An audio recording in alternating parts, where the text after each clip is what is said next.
자, 앞서 전해드린 대로 민주당 이재명 대표에게 검찰이 소환을 통보했습니다. 날짜는 28일, 다음 주 수요일이죠. 신분은 피의자 신분이고요. 관련 사건은 성남FC에서 기업들로부터 광고비 명목으로 뇌물을 받고 그 대가로 특혜를 준 거 아니냐 하는 혐의입니다.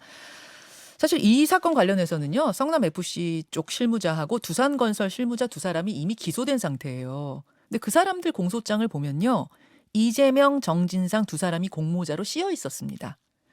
그래서 조사가 있긴 있겠구나 했는데 그게 28일로 정해진 거죠. 다만 대장동과 백현동 건도 다른 지검에서 지금 조사 중이기 때문에 이거를 병합해서 이재명 대표 한 번에 부르지 않겠느냐 했는데 따로따로 가기로 한 것 같습니다. 자, 이렇게 되면 민주당 고민은 더 깊어질 것 같습니다.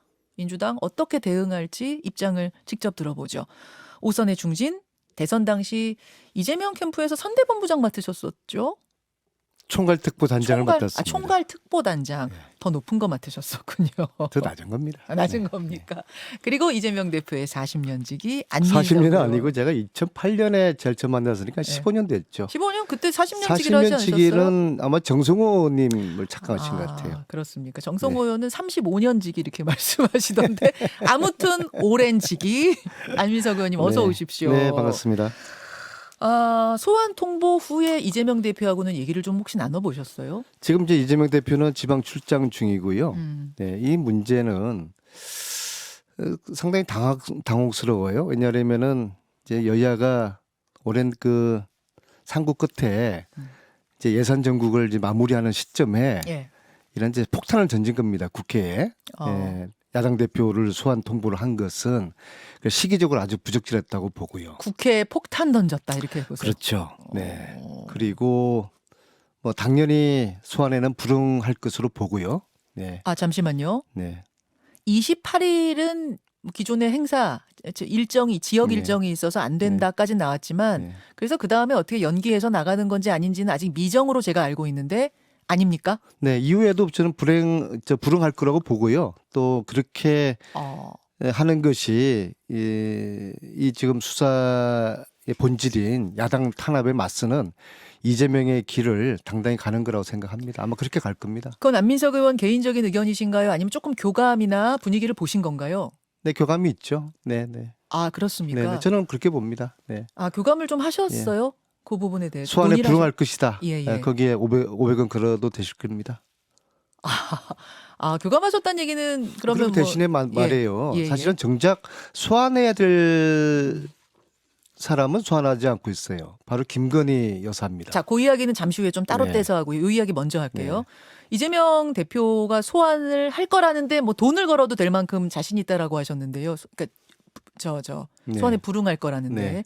교감했다는 말씀은 그럼 이야기 나누신 거예요? 아니면 뭔가 좀 의사를 전달받으신 거예요? 직접은 아니지만요. 예. 지금 분위기가 그렇습니다. 네. 아. 그리고 이후에 지금까지 저희들이 이 다수 야당의 존재감이 그다지 없지 않았습니까? 그러니까 야당을 이렇게 탄압하는 것은 야당을 두려워하지 않고 야당을 우습게 한다는 의미이기도 하거든요. 그래서 우리가 좀 더 이제 선명하게 맞서야 된다. 그런 좀 공감대가 많이 형성되고 있다고 보시면 될 것 같습니다. 당의 공감대가 일단 네네네. 형성이 되고 이재명 대표 측으로부터도 뭔가 메시지를 좀 받으신 게 제가 있다고 들은 것도 같은데. 네, 그런 흐름 속에서 예. 당연히 이번 소환건도 예. 맞서야 될 문제지 예. 모양새 잡고 예. 이런저런 정치적인 계산을 할 그런 문제가 아니다. 그렇게 보고 있는 것이죠. 그 맞선다는 것이 출석이 아니라 그러니까 불응으로서 맞선다. 그렇죠. 네, 저는 그렇게 그 보고 메시지를 있고 이재명 그렇게 해야 된다고 대표로부터 봅니다. 좀 사적으로 받으신 거예요. 직접은 아니지만은 뭐 그런 정도의 공감대가 충분히 형성돼 있다고 보시면 될 것 같습니다. 요 정도 자신 있게 말씀하시는 거 보면 지금 뭐 아예 구체적으로 말씀 못 하시지만 교감을 이루신 것 같습니다. 예. 안 나가는 걸로. 그러니까 불응하는 것으로 맞서겠다. 근데 성남 FC 의혹 같은 경우에는 이제 박근혜 전 대통령한테 적용됐던 제3자 뇌물죄와 비슷한 원리를 적용한 것 같더라고요, 검찰이. 다시 말해서 박근혜 전 대통령은 나는 10원 한 장 안 받았다라고 했지만 최순실의 뭐 미르재단, 장시호의 동계 영재 스포츠센터 같은 기업이 돈 받은 것도 결국 박 대통령 보고 준 거 아니겠느냐. 그러면 그 뇌물 아니겠느냐. 이렇게 재판부가 본 거 아니겠습니까?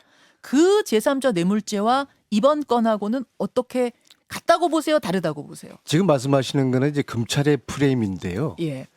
그러니까 시민구단이라는 것은 월드컵 이후에 전국의 지자체에서 뭐 상당히 많은 시민구단이 만들어져 있어요. 예. 아마 이제 K리그 1부, 2부 합치면은 한 20개 정도가 넘을 텐데요. 이 시민구단들은 기본적으로 재정적으로 자리 홀로 서기 할 수가 없습니다. 그러니까 당연히 기업으로부터 후원이나 광고비 지원을 받는 것이거든요. 예. 이걸 문제 삼기 시작하면요. 예. 시민구단을 운영을 했거나 지금 하고 있는 모든 단체장들이 뇌물죄로부터 자유롭지 못할 것입니다. 아, 다 그럴 거다. 네. 아니 근데 이제 적당한 광고비를 주고 특별한 대가를 기업이 안 받으면 네. 당연히 그거 가지고 운영하는 거 맞는데 근데 지금 보면은 두산건설 42억, 네이버 39억, 농협 36억, 뭐 차병원 33억 이런 식으로 6개 기업이 160억 원. 이거 지나치게 많다. 그래서 들여다보니까 두산건설은 뭐 부지 용도 변경을 통해서 엄청난 이익을 창출했고 네이버도 제245 건축허가 이런 좀 굵직한 현안들이 해결이 됐더라. 그 사이에 뭐 연결관계를 보는 거 그러면 아닐까요? 지난 20년 동안에 시민구단에 후원을 했던 모든 기업들이 어떤 특혜성이 있었는지 대가가 있었는지 그거 다 조사를 해야 됩니다.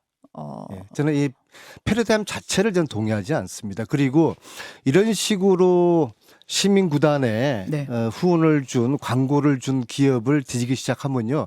어느 기업이 광고 후원을 하겠습니까? 지금 K리그 시민구단 그쪽에서는 아주 아우성입니다. 이제 이 길로 가게 되면요. 네. 한국 축구계가 네. 아마 망하게 될 겁니다. 어. 어느 기업이 후원하겠어요? 그럼 후원하는 왜 기업들은 후원했는지 조사받아야 되고 네. 이거 뇌물이냐 아니냐 특혜 받았는지 안 받았느냐 네. 이런 식으로 뇌물 수사의 대상이 된다고 그러면은 예. 후원할 기업 없죠. 근데 선의의 후원하고 진짜 뭐 대가를 바라는 뇌물하고는 딱 보면 차이가 있지 않아요? 그거는 이제 논란에 있겠지만은 그럼에도 불구하고 여기서 또 다른 쟁점은 네. 과연 이재명 대표가 네. 개인적으로 이 돈을 받았느냐 안 받았느냐 그런 면에서 보면은 단 한 푼도 받은 정황이라든지 그런 증거가 없지 않습니까? 그런데도 이 문제를 지금 재수사로 이미 끝난 문제 아니에요. 그리고 정권이 바뀌니까 다시 검찰이 경찰에게 다시 수사를 요구해가지고 한 거 아닙니까? 재수사. 기업의 입장에서는 정권이 바뀌었으니까 검찰이 기업에게 후원한 기업에게 어떤 대답을 원하는지 잘 알고 있는 것이죠. 그래서 아마도 기업은 검찰이 원하는 진술이나 증거들을 제시를 했을 겁니다. 그래서 물론 이것을 이재명 대표가 방심하면 안 돼요. 네. 기업은 상당 부분 검찰이 원하는 것들을 다 이야기를 했을 거라고 봐야 되는 것이거든요. 근데 가짜를 얘기하진 않았을 거 아니에요. 지원해서. 보십시오. 노웅래 의원님 같은 경우도 비슷한 겁니다. 일단 검찰에 네. 약점을 잡히고 있는 사업가가 네. 검찰이 이야기하지 강압하지 않아도 검찰이 원하는 대답을 저는 노웅래 의원에게 네. 불리한 있는 사실 없는 사실 다 이야기했을 거라고 보거든요. 없는 사실까지 했다 그러면 문제인데 없는 사실도 했다고 그러니까 보세요? 검찰이 엮는다는 게 조선을 꾸민다고 그러지 않습니까? 이 결론은 정해져 있는 것이죠. 이재명 대표를 엮어야 된다라는 그런 결론은 딱 정해진 상태에서 이 수사가 진행된다고 보고 있습니다. 자, 이재명 대표 측의 입장이 뭔지 지금 확인을 했습니다. 그러면 그것들을 따지러 이제 검찰에 직접 나갈 거냐 아니면 아예 응하지 않는 쪽을 택할 거냐 이게 쟁점이었는데 그다음 숙제였는데 네. 일단은 응하지 않는 쪽을 택한 것으로 안민석 의원은 안다는 말씀이시고요. 저는 그렇게 해야 된다고 보고요. 해야 된다고 네. 보고 그렇게 가고 있는 걸로 기류가 저는 뭐 그런 기류를 저는 말씀드리고 싶습니다. 예. 네. 그래요. 근데 당 안에서는 의견이 좀 갈리지 않았어요. 왜냐하면 이번에 응하지 않으면 검찰이 한 3번 정도 출석 요구를 더한 다음에 그래도 응하지 않으면 신병 확보를 이제 나서죠. 그러면은 회기 중이라면은 체포 동의안을 국회에 던집니다. 근데 지금 회기가 보니까 1월 9일까지 잡혀 있어요. 네. 그럼 체포 동의안을 던질 가능성이 있거든요. 네. 그럼 민주당은 이걸 어떻게 할 것이냐? 이거 저 부결시켜 버리면은 그러면은 이게 방탄국회 소리를 또 다 들을 수 있고 그렇다고 찬성하자니 이거 당 대표를 그렇게 또 보내야 하는 건가 또 이런 얘기가 나올 수 있고 어떻게 생각하세요? 이재명 대표가 이제 소환에 불응하게 되면은 이제 그다음 수순은 이제 검찰이 고민일 겁니다. 체포 동의안을 국회에 또 이 폭탄을 던지느냐 마느냐. 예. 만약에 체포 동의안을 던지게 되면은 당연히 이것은 부결시킬 수밖에 없는 것이고요. 아, 당연히 네, 부결입니까? 그렇습니다. 예. 아, 그건 또 왜 그럴까? 아니, 왜냐하면 저희들의 인식은 이것은 예. 이재명을 엮기 위한 그리고 야당 탄압의 차원에서 이 수사가 벌어지고 있다고 보거든요. 그리고 제가 말씀드렸지만은 이런 식으로 수사하게 되면은 전국 시민구단 운영하는 지자체장들 자유로울 수 있는 분들 거의 없을 겁니다. 그러니까 지난번 이상직 의원 같은 경우는 체포동의안 가결을 시켜서 그분 신병 확보는 했잖아요. 근데 그것과는 성격이 다르다. 틀리죠. 완전 네, 다르다. 네. 아, 근데 지금 성남 FC 하나로 소환이 끝날 것이냐 하면 그게 아닐 수도 있다는 얘기가 나오거든요. 대장동, 백현동, 쌍방울 지금 다 조사 중이기 때문에 뭐 참고인 신분이든 이번처럼 피의자 신분이든 또 부르면 그럼 그때마다 계속 이런 일이 반복되더라도 어쩔 수 없는 건가요? 저는 저희 당이 이제 기본 기조가 지금 바뀌어질 거라고 봅니다. 왜냐하면 지금까지는 민주당이 착한 아이 컴플렉스에 빠져 있었다고 봅니다. 그래서 다수 야당으로서의 네. 존재감을 제대로 발휘하지 못했다고 봐요. 착한 아이 컴플렉스? 예를 들어서 광장에는 예. 국민들이 있고 민주당 지지자들이 모여 있는데 그 광장의 벽을 넘어가는 것을 우리 민주당 의원들이 그렇게 주저하고 두려워했지 않습니까? 그러한 결과로 우리가 전국을 주도를 하지 못했어요. 그래서 이제는 이제 예산도 끝나고 네. 새해부터는 우리가 음. 여당을 5년 하면서 초식 공룡화 돼버렸어요. 초식 네. 착한 아이 초식 네, 공룡. 네. 그래서 이걸 빨리 표범으로 변환을 해서 표범. 야성 있게 그래서 윤석열 정부 정권이 예. 저희들을 두려워하고 예. 무서워하는 야당으로 바뀌어야 되는 겁니다. 그래서 그렇게 바뀌어야 된다는 그런 기본적인 전제하에서 그렇게 되면 함부로 저희들을 건드리지 못하죠. 어떻게 감히 함부로 야당 대표에게 소환장을 이렇게 덜렁 이렇게 국회 중에 던질 수가 있어요. 야성을 찾아서 네, 그럼요. 그러면 소환장 계속 뭐 백현동으로 대장동으로 날라오면 날라올 때마다 그럼 맞서겠다. 불응하. 검찰이 정권이 야당을 두려워하고 무서워하면은 예. 함부로 이렇게 야당 대표에게 소환장 못 던지고요. 심지어 국회의원에게도 그렇게 함부로 던지는 거 아닙니다. 이번에 노웅래 의원 같은 경우에도 저게 그렇게 체포 동의안까지 던질 수 있는 그렇게 폭탄을 던질 수 있는 그런 사안은 아니라고 보거든. 내용을 들여다보면요. 그 노웅래 의원도 아마 오늘 본회의 열리면은 보고가 되고 체포 아마 그럴 동의안이 겁니다. 이번 주 네. 안으로 다음 주겠군요. 월요일 다음 주 정도에 뭐 표결될 표결할 텐데 수도 있겠죠. 그것도 그럼 부결될 거라고 보세요. 저 같은 경우는 부결해야 된다고 제가 의원들께 제가 호소를 지금 하고 있고요. 전체적인 분위기도 그쪽으로 갑니까? 물론 뭐 동의하지 않는 분들도 있겠지만은 저는 내용을 자세히 알거든요. 아. 네, 이것은 과거 김재윤 의원하고 저는 거의 유사한 그런 사건이라고 보고 있어요. 어떤 업자에게 검찰이 약점을 잡고 그 업자는 검찰이 원하는 답을 있는 이야기 없는 이야기 다 풀어낸 거죠. 거기서는 진실이 있고 사실이 있고 아닌 것도 있고 가짜도 있는데 이것을 섞어가지고 한 정치인을 그냥 엮어버리는 것이죠. 알겠습니다. 노웅래 의원에 대해서도 부결될 거라고 지금 보시는 거고. 부결될 건지 모르겠지만, 그건 저는 모르겠지만. 부결해야 된다고 생각하고 의원들에게 그렇게 호소하고 있습니다. 다시 이재명 대표 이야기로 넘어와서. 그런데 당 내부에서는 다른 목소리 내는 분들도 계세요. 특히 조홍천 의원은 어제 이재명 대표가 당당히 임하셔라. 하지만 당까지 당당히 임할 일은 아니다. 이거는 당대표 되기 전에 벌어진 일이고 당과 분리해서 가야지. 그러니까 분리 대응으로 가야 되지 않겠느냐라는 것에 대해서 어떻게 생각하십니까? 자, 이재명 수사의 본질은 예. 그 윤석열 정권 입장에서 보면은 저는 일타쌍피라고 봅니다. 첫째는 이재명 죽이기 측면이 있고요. 그리고 그런 과정에서 야당 분열을 노리는 겁니다. 지금은 야당이 탄압받는 이 국면에서는 우리가 똘똘 뭉쳐서 함께 맞서야 될 그런 시기라고 보고요.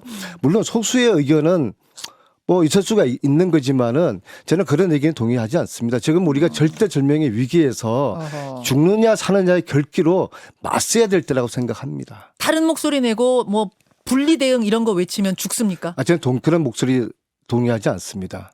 그러니까 지금 우리 야당이 벼랑 끝에 서 있습니다. 야당 대표를 어떤 정권이 이렇게 함부로 대했습니까?